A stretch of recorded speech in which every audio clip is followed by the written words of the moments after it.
Shalom, it's the brother Kadash. I want to start off by giving our praises to Yahweh, Bahashem, Yahweh Shai, Bahashem, Berkat Kadash. We just going to go in on the topic of prophecy, because prophecy could lead us to a lot of different avenues in this truth, so that's what this lesson is going to be about. It's just going over prophecy, right? Because it's always been this fight and this debate of who got the truth. Do the Catholic Church got the truth? Do the Christian Church got the truth? Do the Hebrew Israelites got the truth? So-called Jewish people got the truth? Do Vocab Malone got the truth, right?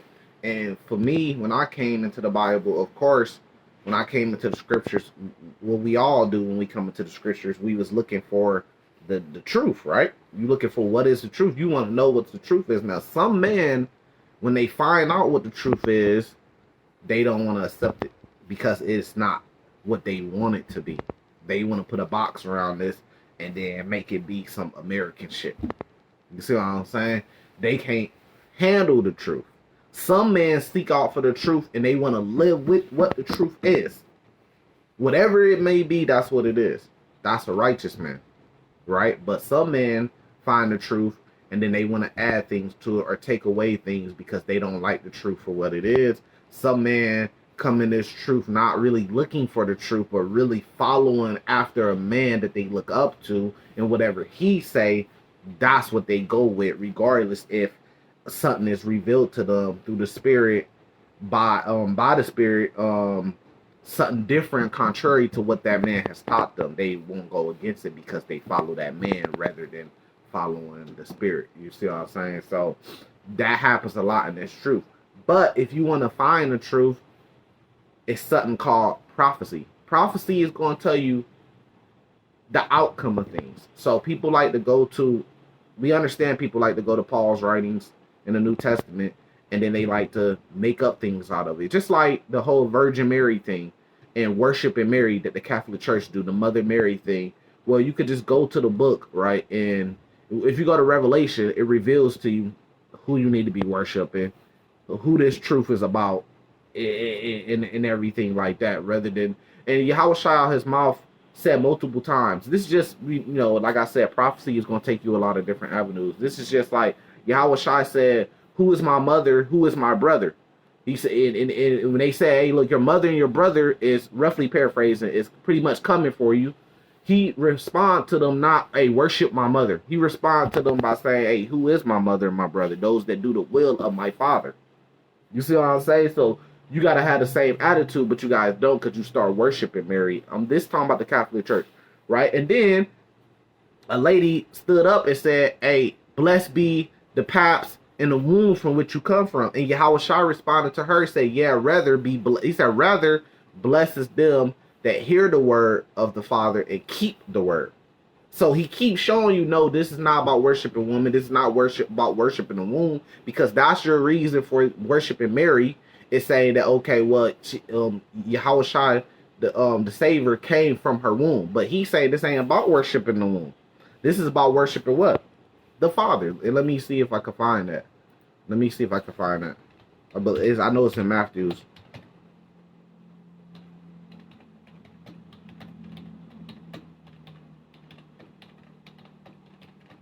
Let me see if I can find that so I'm not just quoting it. I'm on my computer, so I'm gonna have to. You guys gonna have to. Okay, it's in the book of Luke. Luke 11, verse 25. And when he cometh, he findeth and swept and garnished. Then goeth he. This is Luke 11, starting at verse 25. And taketh to him 7 other spirits which are more wicked than himself, and they enter in and dwell there. And the last state of a man is worse than the first. And it came to pass as he spake these things. So he break it down how, when you come, you get that evil spirit off you, but when you fall out, you get 7 more spirits come on you, even worse, and then you even worse than what you began. And then while he's speaking that, it says, a certain woman of a company lifted up her voice and said unto him, blessed is the womb that bare thee. So he's saying, the woman is saying this to Yahweh Shai, blessed is the womb that bare thee. And who was the womb that bare him? Well, Mary would be the one that bare her, right? And the paps which thou suck, but she's generalizing it for every man too, but she's literally saying it to Yahweh Shai, right? Now it says, but he said, and this is what he answered her, Yeah, rather, meaning no, instead, blessed are they that hear the word of God and keep it. So when you hear the word of God and keep it, what's that? You got to keep his commandments. What's his word? His laws, statutes, and commandments. So you have to hear that, and then you have to keep it, because he spoke those things to Moses to give to the children of Israel. That's his words, literally. So you have to hear it, but you also have to keep it. And that's where now we go into the Christian church, from the Catholic church to the Christian church. That's where the Christian church get it wrong at. They want to hear the word all day. They want to speak the word all day. He said they draw near with their mouth, but they actions, roughly paraphrasing, but they don't want to keep the word. And then they hate us as the Hebrew Israelites, because all we saying is, we know you hearing the word, you go to church, you hearing it, but now you got to keep it. And what does it mean to keep it, right? And that's pretty much it on that. Let me go back to the other one.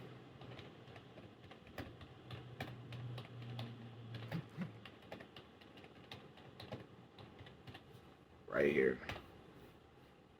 This is in the book of, I mean, you could get it in different ones. I mean, Matthew's 12 and 48, we can get it there.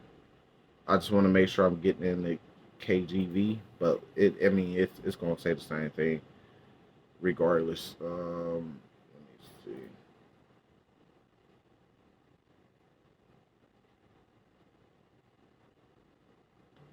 Pop up. Give my computer time to. Now we gonna go back to the Catholic Church, and I don't want to get sidetracked off the whole Mary thing, but it's just to prove a point, right? This is Matthew's 12:48, right? And we can start at verse 47. We gonna start at verse 40. Yeah, Matthew's chapter 12, verse 47. Then one said unto him, Behold, thy mother and thy brother stand without, desiring to speak with thee. Right? Now, do he go out there and do he bow down and worship to my lady, my first lady, my lady? Mary, do he do that? No, he don't do that, man. See what he does. But he answered and said it to him that told him, Who is my mother and who are my brother? So a man is coming to him saying, Look, your mother and your brother is desiring to speak with thee. He answers to say, Who is my mother and my brother?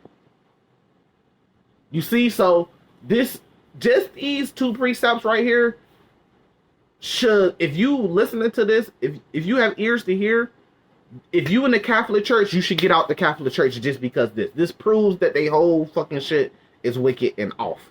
Same thing with the Christian Church, right? It says, but he answered and said it to him that told him, Who is my mother and who is my brother? Am I making this up, or am I just reading it out of the Bible? Right? It says, and he stretched forth his hand towards his disciples and said, Behold. So he looked at his disciples and said, Behold, my mother and my brother. And he's saying, Look, this is my brother, this is my mother. And whosoever should do the will of my Father which is in heaven, the same is my brother and my sister and my mother. So what was he? Right, so back in it, my phone went off. I got to get more space. So what did he say? So what was your house all about? You got to follow what the Father said, right? And what did the Father say when he spoke? What was his word speaking to Moses to get to the children of Israel? The law, statutes, and commandments. So people get in the Bible, and it's really just a lack of faith. You know, they want to worship Mary. They want to worship themselves. They want to worship America. They want to worship Santa Claus.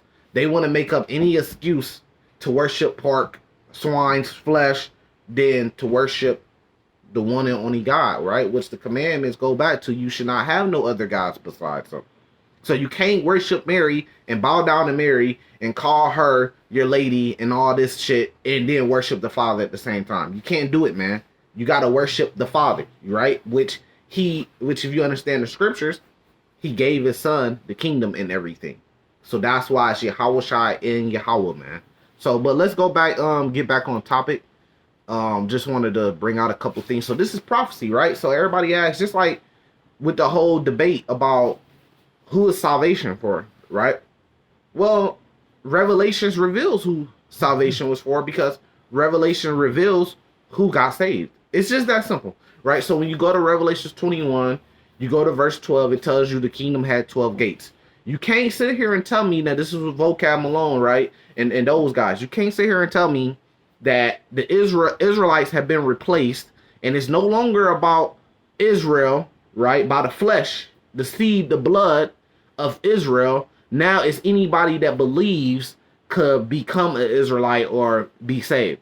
You can't tell me that. And then we go to the book of Revelations 21, and it's still talking about 12 tribes of Israel with the 12 gates.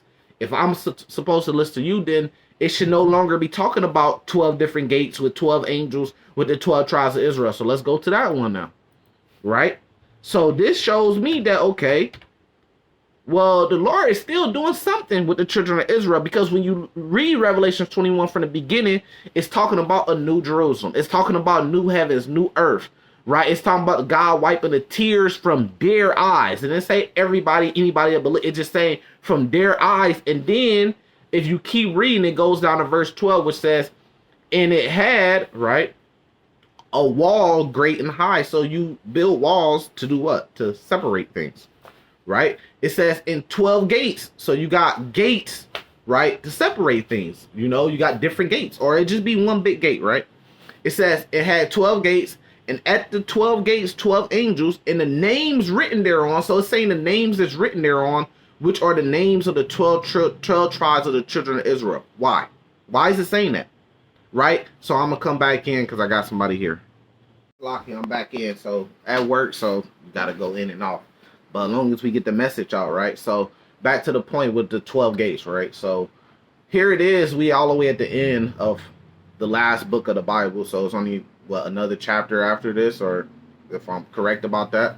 So we at the very end of Revelations, but here it's still talking about 12 tribes of Israel, right? And now when it says tribes, it's not talking about just believers, anybody that believes. It's literally talking about the 12 tribes of Israel. Just like when you get to Jeremiah 31, you know, starting at verse 31, Hebrews 8, starting at verse 8, and you get to talking about the new covenant, was mentioning the house of Israel and the house of Jacob. When it says the house, it's no different than saying the people of Israel, the people of Jacob. Even when it's talking about the new covenant.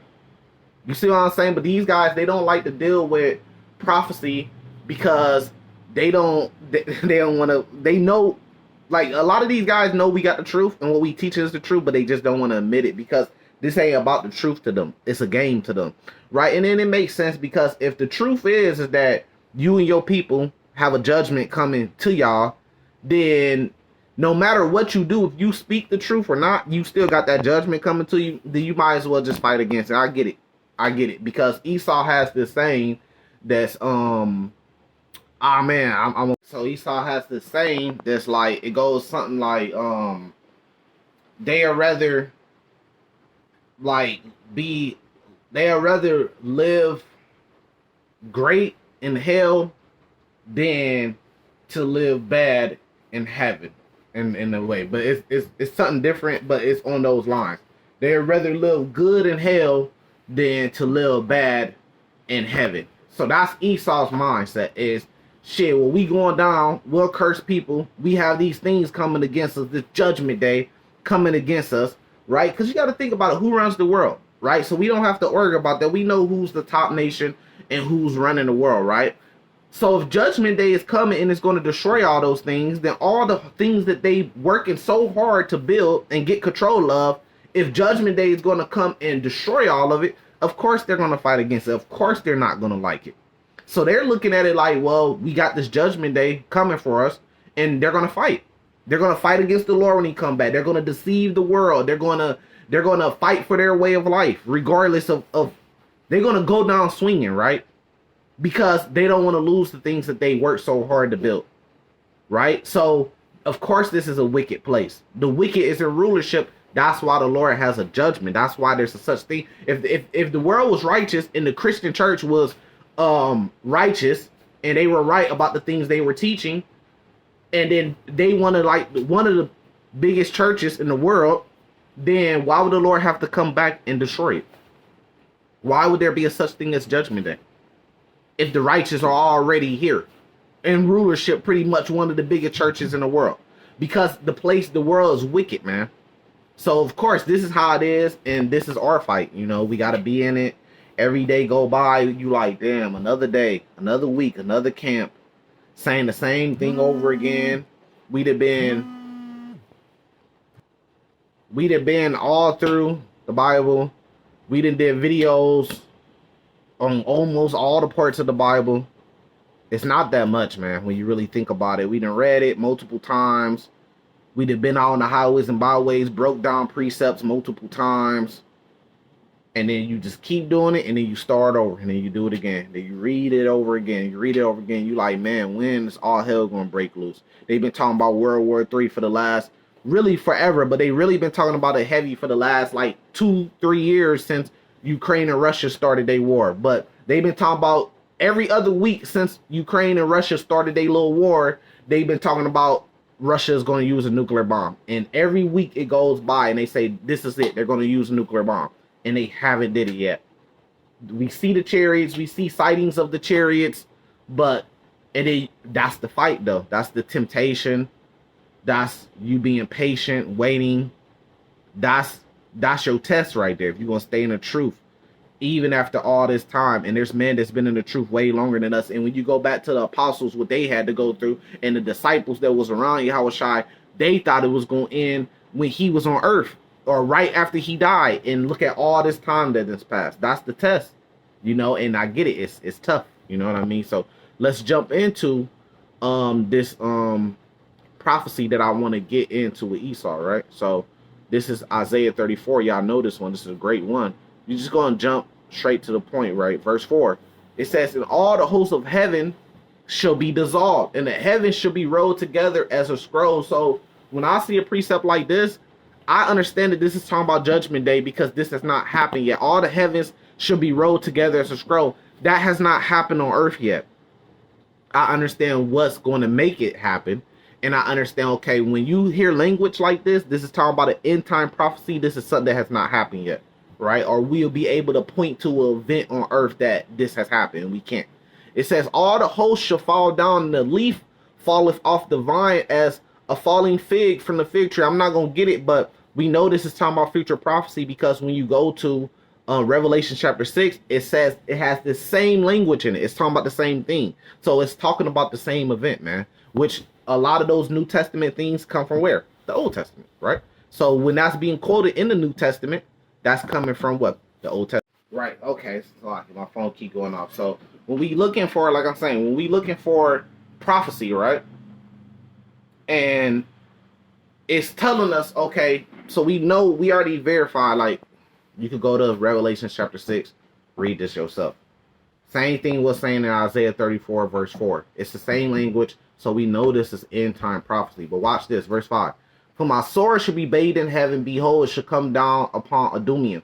It don't really matter what you say the sword is. At the end of the day, it's going to be judgment, right? It's a weapon. Right, so Isaiah 34, let's get back into it.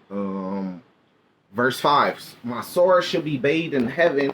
So I'm having a problem with my space on my phone, so it keep cutting off because I got to keep downloading space. So I'm trying to get back into what it is. But, Satan come and you just keep working through it, right? So it's saying the sword should be bathed in heaven. So some brothers think, like we were saying, some brothers think it's got some more space. Finishing up in Isaiah 34, right? So we're going to go straight to it. It says it should come down. This is verse 5. It should come down upon the Dumium, upon the people of my curse to judgment. So we already established that this is talking about a future prophecy. Just go read Revelation 6. It's talking about the same thing, right? But now it's saying the sword should come down upon Adumium, which is Greek for Edom, right? Upon the people of my curse. So if you go off prophecy, then it's saying at the end times, Judgment Day, right? Wherever you say Judgment Day is going to happen by a nuclear missile, a meteor, UFOs, Judgment Day, right?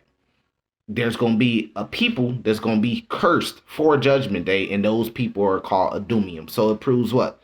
It proves that Adumium, the Edomites, are still around and are going to be around during Judgment Day. So if Vocab Malone saying the Edomites are no longer here and nobody's an Edomite, then that's a lie. You need to get away from what he's teaching, because this clearly tells you this is a future prophecy and that the Edomites are still going to be around and they're going to be cursed for Judgment Day. It says upon the people of my curse. So it shows you that the Lord do have a curse on the people. So if he has a curse on these people, no, can't nobody from the people of Edom be saved because they're people. They're cursed as a people, right? And upon the people of my curse to judgment. The sword of the Lord is filled with blood, and it is made fat with fatness, and with blood of lamb and goats, with the fat of kidneys and rams. For the Lord has a sacrifice in Basra, a great slaughter in the land of Edomium. And the unicorn shall come down with them, and the bullock with the bulls, and their land shall be soaked with blood, and their dust made fat with the fatness. So what is it speaking about? It's just giving you sacrificial animals and saying it's going to be to kind of clarify that it's going to be a sacrifice by fire and brimstone, and the people of that curse is the Edomites. But we already established that this is talking about a future prophecy. This has not happened yet. So in order for, if this has not happened yet, in order for this to happen in the future, that means that the Edomites have to still be on earth for this to happen to them. They have to still exist. You see how simple it's made? Now, there is things that get deep, and we get that. And then brothers want to argue about doctrine. They want to argue about details. Is the judgment day going to come by nuclear missiles, or is it going to come from meteors falling on the sky? You want to argue about shit like that. And then me, I don't argue about shit like that, because really it don't matter if it's meteors. It don't matter if it's nuclear missiles. It's still judgment day at the end of the day. Guys want to argue because they want to have too much knowledge. They want to be too deep. They want to be on the Lord's level to know exactly everything, but you just don't. It don't matter. Your goal is to do what? Salvation. Whatever it comes from, you want to be saved from it. Whatever the judgment is, however it plays out, you want to be saved of it. And all you got to do is what he told you to do. Everything else, we're going to find out in the kingdom. Me and Quanah say this to each other all the time. We're going to find out in the kingdom. You know what I mean? Hopefully we be there. Now, verse 8, I want you to key in on verse 8. It says, for it is the day of the Lord's vengeance. So everything I just read leads up to it's the day of the Lord's vengeance, which is what? That's judgment day. That's end times. That has not happened yet. In the year of recompense for the controversy of Zion. So as vocab Malone, can you break down Isaiah 34?